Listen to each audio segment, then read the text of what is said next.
السلام عليكم ورحمة الله تعالى وبركاته. نحمده ونصلي على رسوله الكريم. قال الله تعالى في كلامه المجيد وفي فرقانه الحميد.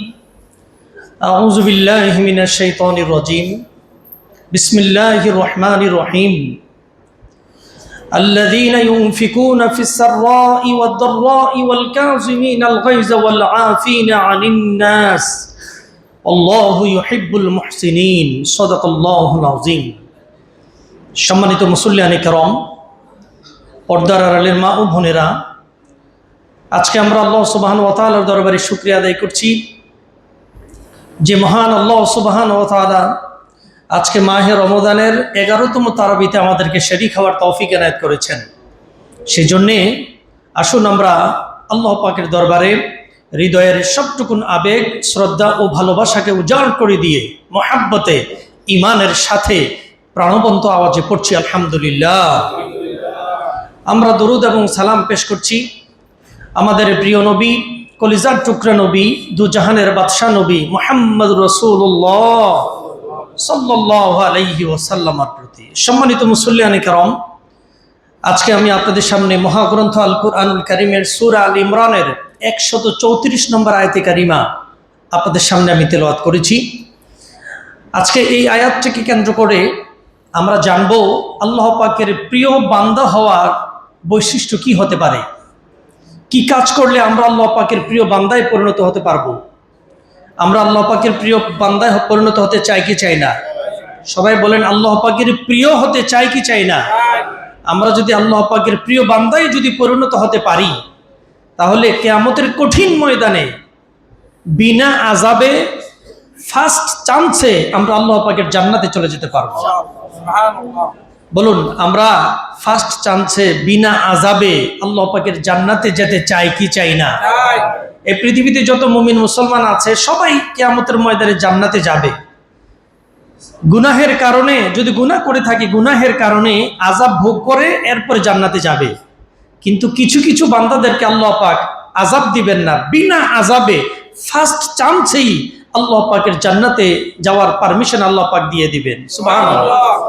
কি কাজ করলে বিনা আযাবে ফার্স্ট চান্সে আমরা আল্লাহর জান্নাতে যেতে পারবো এবং আল্লাহ পাকের প্রিয় বান্দায় পরিণত হতে পারবো, সে কথাই আমি আজকে আপনাদের সামনে তুলে ধরবো। আল্লাহ রাব্বুল আলামিন বলেন, আল্লাযীনা ইউনফিকুনা ফিস সাররাই ওয়াদ দাররাই ওয়াল কাযিমিনাল গায়যা ওয়াল আফিনা আনিন নাস ওয়াল্লাহু ইউহিব্বুল মুহসিনিন। আল্লাহ রাব্বুল আলামিন বলছেন, এই পৃথিবীতে যারা 3টা কাজ করবে, ঈমান আনয়নের পরে মাত্র 3টা কাজ যে ব্যক্তি করবে, সে ব্যক্তি আল্লাহ রাব্বুল আলামিনের প্রিয় বান্দায় পরিণত হয়ে যাবে, প্রিয় বান্দিতে পরিণত হয়ে যাবে। আর যদি সে প্রিয় বান্দায় পরিণত হতে পারে, আল্লাহ পাক কিয়ামতের ময়দানে বিনা আযাবে ফার্স্ট চান্সেই আল্লাহ পাক তাকে জান্নাতুল ফেরদাউস দান করে দিবেন। বলেন, কয়টা কাজ? এটা কি আমার কোনো কথা না, আল্লাহ রাব্বুল আলামিন কোরআনে কারীমে সূরা আলে ইমরান 134 নম্বর আয়াতে সে কথা বলেছেন। মাত্র 3টা কাজ। খুব গভীর মনোযোগের সাথে শোনার জন্য বিনীত অনুরোধ জানাচ্ছি। কয়টা কাজ? 3টা। নাম্বার 1, যে ব্যক্তি সচ্ছল এবং অসচ্ছল অবস্থায় আল্লাহর রাস্তায় দান করে, ওই ব্যক্তি আল্লাহ পাকের প্রিয় বান্দা এবং বান্দিতে পরিণত হয়ে যাবে। আপনার কম আছে, কম দেন, বেশি আছে, বেশি দেন, কিন্তু দেয়া বন্ধ করা যাবে না, দিতে হবে। সচ্ছল অবস্থায় এবং অসচ্ছল অবস্থায় যদি আল্লাহর রাস্তায় যদি আপনি দান করতে পারেন, আল্লাহ রাব্বুল আলামিন বলছেন ওই ব্যক্তি, ওই বান্দা এবং বান্দি আমার প্রিয় বান্দায় পরিণত হয়ে যাবে।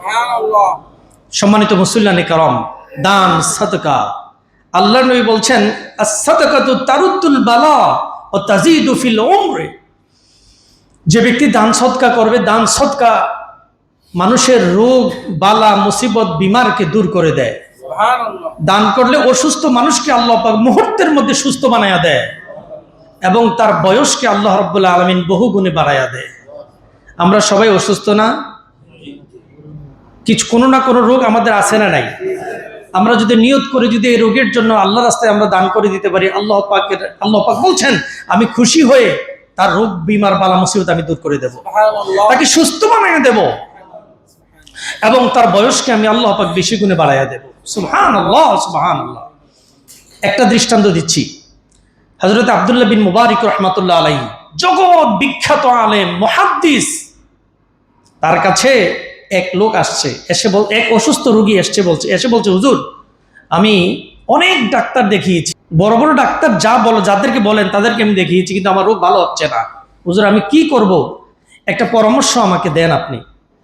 জগৎ বিখ্যাত মুহাদ্দিস হযরত আব্দুল্লাহ বিন মুবারক রাহমাতুল্লাহ আলাইহি তিনি বললেন, একটা কাজ করো, অমুক এলাকায় পানির অভাব, মানুষেরা বিশুদ্ধ পানির অভাবে পান করতে পারছে না।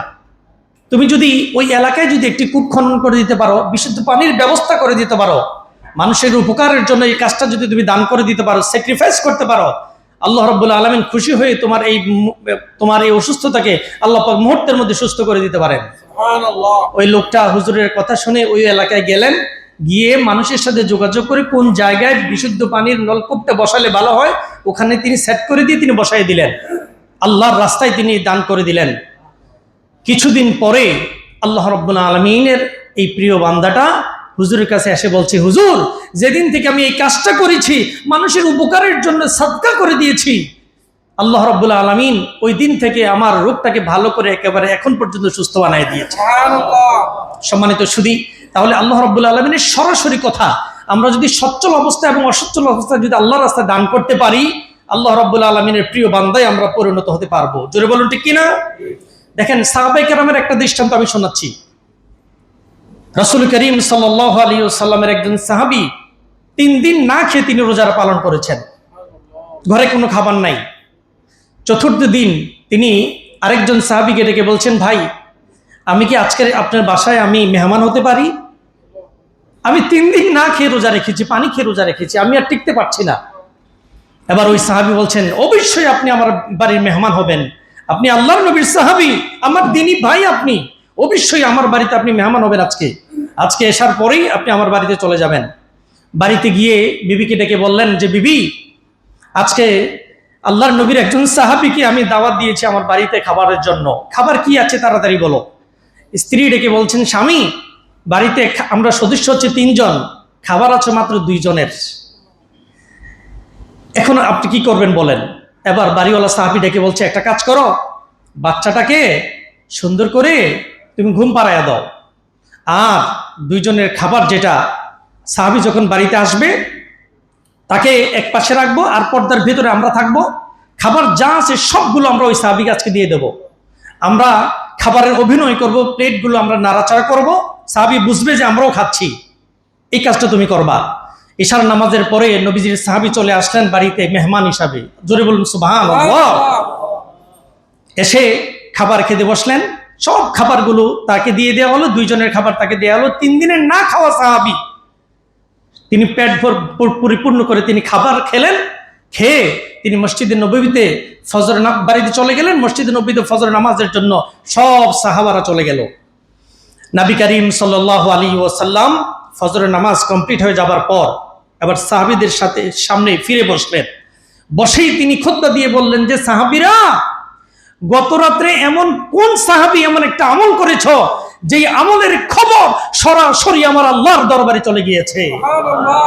কে কি আমল করেছে বলো।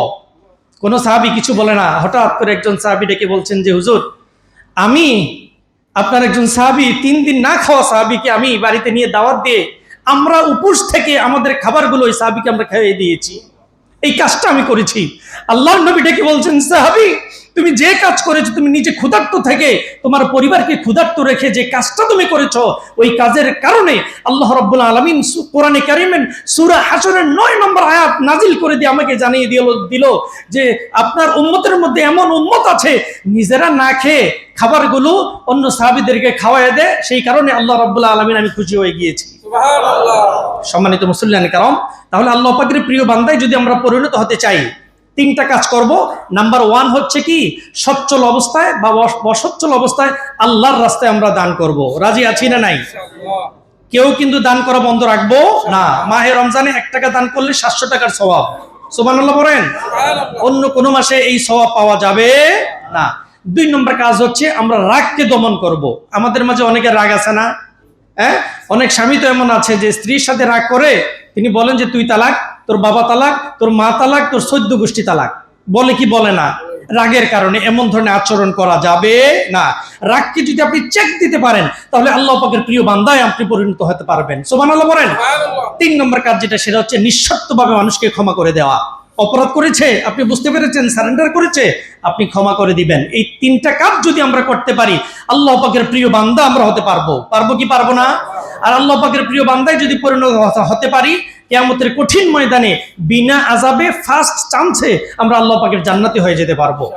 আল্লাহ যেন তৌফিক দান করুন। আমরা সবাই দাঁড়িয়ে যাই, কাতারগুলো